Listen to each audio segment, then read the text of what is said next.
월요일 아침 말씀과 함께하는 행복의 소리 라온 큐티시안입니다. 오늘 우리가 함께할 말씀은 여호수아 5장 1절에서 12절의 말씀입니다.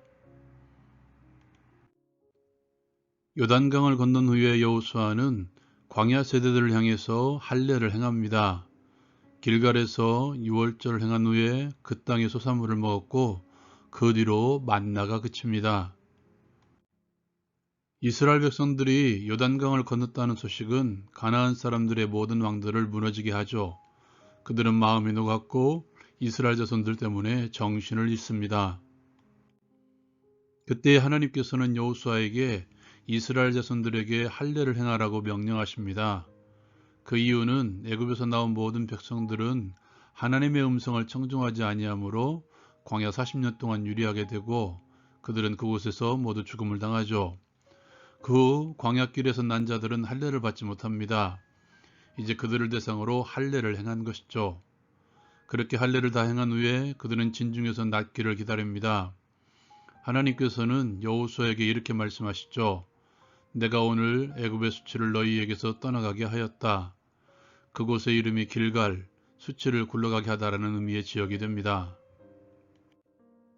그렇게 길갈에서 진을 치고 그달 14일 저녁에 여리고 평지에서 그들은 유월절 예식을 행합니다. 유월절 이튿날 그 땅에서 산물을 먹고 그 다음날 만나가 그칩니다. 적용을 위한 나눔의 시간. 이 시간에 영적인 싸움에서 가장 중요한 것이 무엇인가 함께 나누려고 합니다. 요단강을 건넌 사건은 가나안 족속들의 마음을 녹게 했습니다. 배를 타고 건넌 것이 아니라 하나님께서 요단강을 가르시고 마른 땅을 건너게 하셨다는 사실에 그들은 정신을 잃고 말았습니다. 지금 이스라엘 백성들은 전쟁을 하러 요단강을 건넌 것이죠. 그렇다면 지금이 싸워야 될 최적의 적기입니다. 그런데 하나님께서는 여호수아에게 지금 할례를 행하라고 명령하십니다. 말씀에도 보면 그들은 낫기를 기다려야 되는 시간, 6월절 예식을 행하는 시간까지 좀 긴 시간 동안 머무르게 되죠. 지금 싸우면 이길 수 있음에도 불구하고 하나님께서는 할례를 행하라고 명령하고 계신 것입니다. 그 이유에 대해서는 잘 알고 있듯이 애굽에서 나온 이들은 그들의 범죄로 인해서 모두 광야에서 죽습니다. 그리고 광야 40년 동안의 광야 2세대들은 광야를 유리했던 까닭에 할례를 받지 못했기 때문이죠. 하나님의 시각에는 가나안 정복전쟁보다도 할례가 더 중요했다는 것입니다. 할례를 행한 후에 하나님께서는 여호수아에게 내가 오늘 애굽의 수치를 너희에게서 떠나가게 하였다라고 선포하십니다. 할례가 그렇다는 것이죠. 그래서 그곳 지명이 굴러가게 하다라는 길갈이라는 말이 됩니다. 하나님께서 떠나가게 한 애굽의 수치가 무엇을 뜻하는가? 가장 중요한 것은 노예적 삶을 청산했다는 것입니다. 애굽 땅에서 종노릇 했던 그들을 구원하신 하나님의 능력의 은혜, 종들에게 자유를 주시고자 출애굽시키셨고 그 여정의 마지막 정점인 가나안 땅에 들어선 것입니다. 또한 출애굽한 이후에 그들은 40년 동안 광야를 헤맸습니다. 오늘날처럼 매스컴이나 신문이 있다면 애굽의 신문에 어떻게 났을까요? 심하게 말하면 떠나더니 꼴 좋다. 조금 더 부드럽게 말하면 자유가 아닌 광야를 헤매는 민족이라는 타이틀로 기사가 났을 것입니다. 할례는 그러한 모든 것들을 떠나게 하신 상징적인 의미가 되는 것이죠. 이제 너희는 하나님의 정복전쟁에 함께할 수 있는 영적인 군대이다. 이제 하나님의 백성으로서 약속의 땅을 얻을 수 있는 자격이 있다라는 상징적인 의미로 할례를 행한 것입니다. 그러한 의미에서 유월절 예식도 마찬가지입니다. 할례를 행한 후에 출애굽시키셨던 하나님의 능력의 역사로 다시 가나안 땅을 우리에게 주실 것이라는 하나님의 백성들의 구원의 잔치와도 같은 것, 그것이 유월절 예식입니다. 결국 하나님께 가장 중요한 것은 하나님과의 관계입니다. 하나님께서는 그들에게 할례를 통해서 묻고 있고 당신 스스로 답을 내리고 계신 것이죠. 너는 나와 무슨 관계가 있는가? 나의 백성이라고 자부하는가? 그렇다면 할례를 받으라. 그리고 유월절을 지키라. 하나님의 백성이라는 정체성이 앞으로 다가올 싸움보다 더 중요함을 우리에게 보여주고 있는 것이죠. 여러분에게는 무엇이 가장 중요합니까? 내가 뭔가 일을 해야만 내가 하나님의 백성이라고 생각이 되십니까?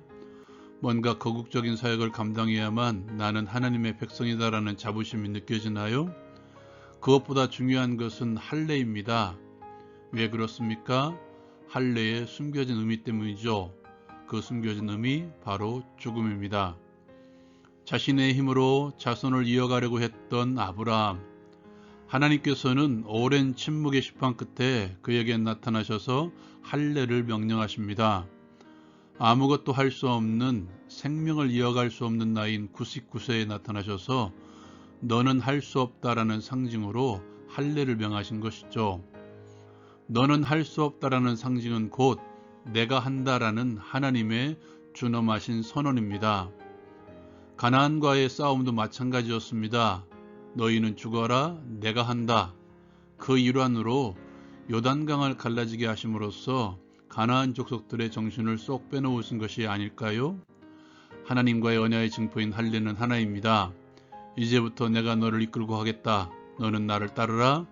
너를 따라오게 하려는 모든 것들을 죽이고 나만을 따르라는 하나님의 준엄하신 선언입니다. 성경은 우리의 정체성을 이렇게 선언합니다. 죄에 대하여 죽고 그리스도에 대하여 산 자, 새 생명 가운데 행하는 자. 그 새 생명 가운데 행하는 것이 무엇인가? 바울은 끊임없이 선언합니다.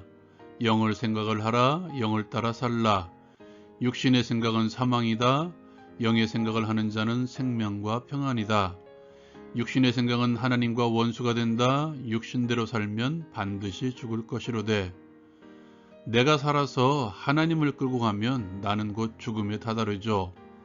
어찌 한 치 앞도 내다보지 못하는 영적인 소경이 다른 이들을 이끌 수 있을까요? 영을 따라 살면 하나님께서 나를 살리게 하십니다. 하나님의 성령으로 인도함을 받으면 하나님께서 우리를 살려주십니다. 그것은 우리의 육신의 삶, 영적인 삶 모두를 포함하는 것이죠. 오늘 하나님의 살리심의 상징이 또 하나 있죠. 광야에서 내리던 만나입니다. 하나님께서는 가나안 땅에 들어서고 할례를 행하고 유월절 예식을 통해서 정체성에 대한 분명한 인식이 있은 그 다음에 만나를 멈추십니다. 대신 그 땅의 소산물을 먹게 하십니다. 설명 필요 없이 하나님께서 먹이신다는 것이죠. 하늘의 특별한 음식인 만나, 그리고 그 땅의 소산물인 일반적인 방식으로도 하나님께서는 분명히 우리의 필요를 채워주십니다. 우리의 할 일은 나는 죽고 하나님은 살게 하는 것, 나의 육신의 생각은 죽이고 영의 생각을 하며 성령을 따라 사는 삶을 살아가는 것입니다. 적용을 위한 기도의 시간. 죄에 대하여 죽고 그리스도에 대하여 산 자로 살아가게 하옵소서. 성령의 생각을 하고 성령을 따라 살아감으로써 새 생명 가운데 행하는 삶을 살게 하옵소서. 예수님의 이름으로 기도합니다. 아멘. 내 속에서 들려주시는, 그리고 말씀을 통해 들려주시는 성령 하나님의 음성을 들으십시오. 우리를 살 길로 인도하십니다. 라운드 큐티 마치겠습니다.